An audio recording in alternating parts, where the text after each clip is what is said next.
Hi guys!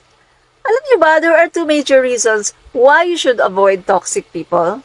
Unang-una, health. And then secondly, happiness. Toxic people create toxic environments, and being surrounded by toxicity can cause you more harm than you might imagine.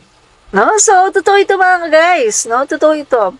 Isang example na lang, kapag may kasama kang toxic people or napaka-negative na mga tao, pagising pa lang sa umaga, ay naku, init naman, nakakainis. Ba? And then, puro reklamo, ano ba naman itong ulam natin? Ang alat-alat, sino ba nagluto? And then, magrereklamo pa, hindi pa nakontento. Ano ba naman? Bakit man nawala na naman ng tubig? Ang init-init na nga ng panahon. Ay, ano ba naman ito si ano? So, buong araw nagrereklamo. So mga guys, apply natin no, sa political atmosphere natin. Maraming mga toxic na mga tao sa panahon natin ngayon. No? Alam nyo na, yung isa dyan, yung malaki ang salamin. Na wala siyang ginawa araw-araw ng buhay niya, humihinga siya, kumakain siya, kahit ano. Toxic talaga. Panay siya reklamo sa ating Pangulo. At kay First Lady, Lisa Marcos. Ang masama pa nito mga guys, hindi mga national issues ang kanyang mga binobrought up, kundi mga personal na mga issues. Sabi ko nga sa inyo mga guys, pagdating sa personal life ng isang politiko, hands off ako dyan. Nung mga panahon na kampanyahan, di ba? Mga batuhan ng baho, yan ang hilig ng mga pinklawan eh. And then may nakita akong issue, no? Na talaga namang isang issue na makakapagpasira ng imahe ng kalaban ni PBBM, si Leni Robredo. Yung nakita ko yung video na kung saan yung isang kongresista ay ibinulgar siya tungkol doon sa kanyang relasyon kay Bullets Banal daw. So, hindi ko alam kung totoo. So, gagamitan ko ng daw.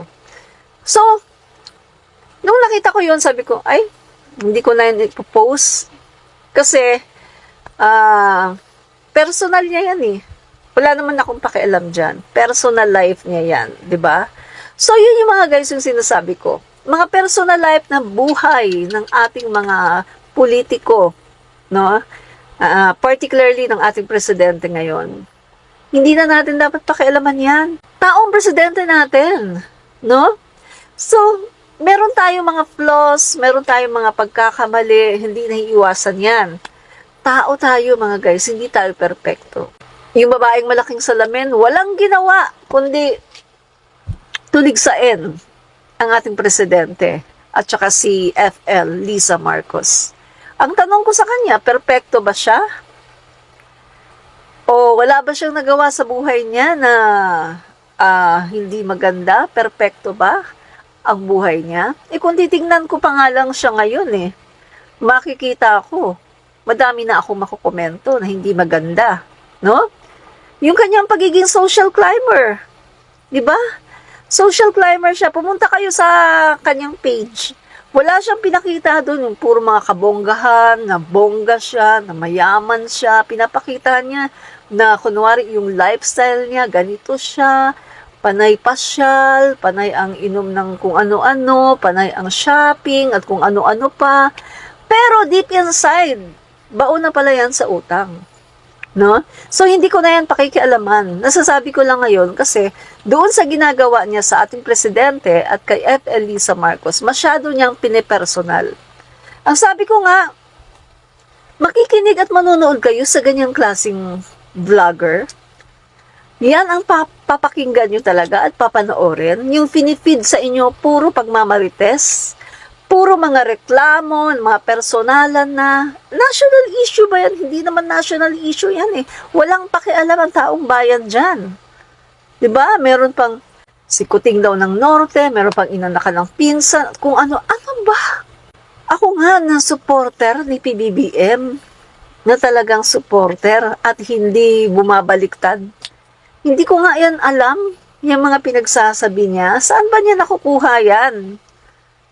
Actually, nakukuha niya yan sa mga anti-Marcos, sa mga gustong magpabagsak sa ating presidente. No, so nakikita natin, wala nang magandang nakikita si Maharlika. Sabi ko nga, ang presidente natin, ang daming ginagawa ngayon. 6 million pabahay na tinutugunan niya. Mga 194 flagship program, mga proyekto, at kung ano-ano pa ng mga proyekto para maampat ang paghihirap ng taong bayan para makabangon tayo. Yung ating GDP, tumaas, nangunguna tayo, ni hindi man lang niya ibinalita. Kasi ang binabalita niya sa page niya, pinifeed niya yung kanyang mga followers ng puro mga basura.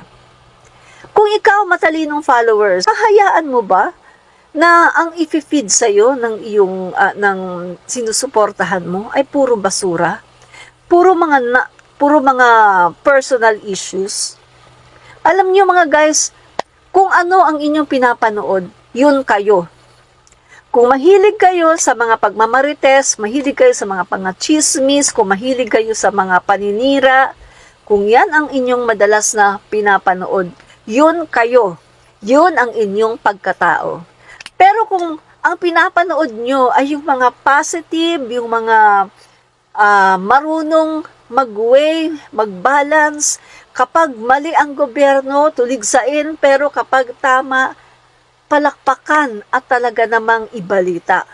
Yun ang maganda na oposisyon. Yun ang maganda na vlogger, na tamang vlogger ang dapat niyong panoorin. Hindi yung wala siyang ginawa, wala siyang sinabi sa kanyang page, kundi purely paninira. At nakakaligtaan niya, hindi niya pinapansin ang lahat ng mga achievements ng ating gobyerno ni PBBM. Kasi doon lang siya nagfo-focus sa kasiraan para ibagsak ang gobyerno ni PBBM. So mas masahol pa siya ngayon sa mga dilawan. No? Nakakahiya. So mga guys, kung fina-follow niyo siya at kung kayo ay nakikinig sa kanya, so nahayaan nyo yung mga negative vibes, hinahayaan nyo na kainin kayo ng toxic, ng lason, ng pinifeed niya sa inyo. So, yan lang ba? Yun lang ba ang, ganyan ba ang gusto nyo na mangyari sa inyo? Na niluloko kayo ng tao na yan? Niluloko kayo, dinadala kayo sa masama dahil kapag napuno ng toxic ang inyong isipan, ang inyong puso, yung inyong inner self, kapag napuno yan ng toxic, ano ang magiging cause? Magkakasakit kayo spiritually, mentally, at lalabas yan sa inyo. Alam niyo, sabi ko nga alam ko kapag follower ni Maharlika ang nagko-comment sa isang national issue. Kasi palaging ang isinusulat nila sa comment section, si Lisa Smugs, yung mga smuggling, tapos meron daw yung bago ngayon kay Anton Lagdameo, bumili daw ng So nakukuha nila kung ano yung pinipid sa kanila ni Maharlika. Kuhang-kuha nila, no? So, kung ikaw ay isang matalino na nanonood, na follower, hindi mo hahayaan na ma-hook ikaw ng isang vlogger na sinusuportahan mo. Hindi mo hayaan na ma-hook ka, na idamay ka niya sa pagiging toxic. Mga guys, dinadamay kayo ni Maharlika. Siya ang toxic. Siya ang negative person. Dinadamay niya kayo. At para mapabagsak ang gobyerno ni PBBM. Para damay-damay na. In short mga guys, no, dapat talaga nating pag-ingatan ang ating puso at ang ating isipan. Sabi nga ni King Solomon sa Biblia, no, above all else, guard your heart, for it is the wellspring of life. Sa Proverbs 4:23. So, ingatan natin ang ating puso dahil ito daw yung bukal ng buhay. At kung ano man yung mga issues na nandyan sa puso mo, galit, lungkot, kung ano-ano man yan, makikita yan kasi lumalabas yan sa iyong bibig. So, ibig sabihin mga guys, ang laman ng puso ni Maharlika ay puro bitterness. Ang laman ng puso niya, puro reklamo, puro mga negative. Guys, ito sabihin ko sa'yo try nyo, sumama kayo sa isang tao, no? Buong araw, no? Kasama nyo yung isang tao na reklamador. Hindi nyo napapansin, reklamador na rin kayo. Sumama kayo sa isang taong makasarili. Hindi nyo mapapansin, naa-adapt nyo na rin, nagagaya nyo na rin yung ugali niya. Kaya nga sinasabi, di ba, yung birds of same feather flock together. Yung mga ibon na may mga pareho mga pakpak, sila yung kakasama-sama, sila yung mga compatible. Tulad yan sa bisyo. Ikaw, mahilig ka magbisyo ng alak, sigarilyo. Siyempre, yung mga barkada mo, naninigarilyo din, tsaka umiinom din ng alak. Alangan naman, makikibarkada ka, palagi kang sumasama dun sa mga walang bisyo. Paano mo magagawa yung pag-inom ng alak? Paano mo magagawa yung paninigarilyo kung ang mga barkada mo ay puro mga walang bisyo? Hindi, syempre, di ba? Ikaw yung doon, kumbaga, hindi ka in. Ikaw yung palaging pupunain na, oy, wag ka nang uminom dyan, wag ka nang So, ang nangyayari, kung ano ka, yun ang sinasamahan mo. Yun yung sinasabi ko sa inyo.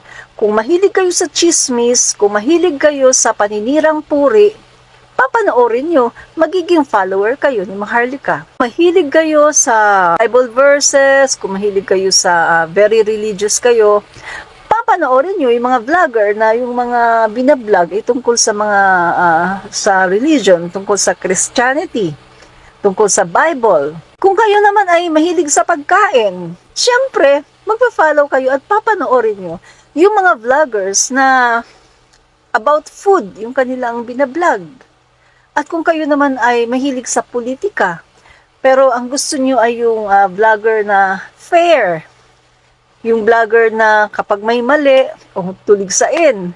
Pero titignan niya muna kung bakit nagkamali ito. Hindi yung basta lang, ay mali yung ginawa ng presidente, ganyan. Pagkatapos talagang umabot na sa kung saan ang paninirang puri. Pero hindi niya alam na kaya pala ginawa ng presidente yun kasi yun pala ang dapat na gawin. Negative in a way kasi hindi siya pabor sa nakakarami. Pero kapag tiningnan mo, eto pala talaga ang tama na gagawin. Anong ibig ko sabihin dito? Kung ikaw ay isang matalino na tao na mahilig ka sa politika, pipiliin mo yung mga political vlogger na ganito ang kanilang style. Yung tumuligsa man sila, titignan muna nila kung ano ba, bakit ito nagawa, bakit ganyan, at hindi pipersonalin.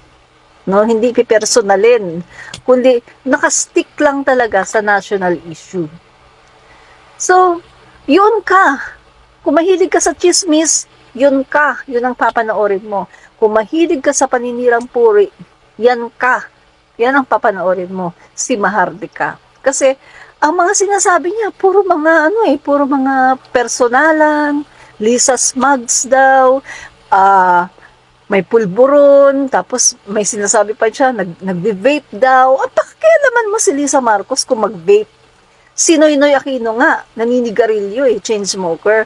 Si Boy Benta, kada labas sa TV may tabako.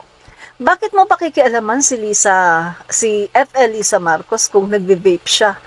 Kita mo, hindi nga niya pinapakita na nagbe-vape siya. Tago lang. Kung nagbe-vape man siguro yan, tago, no?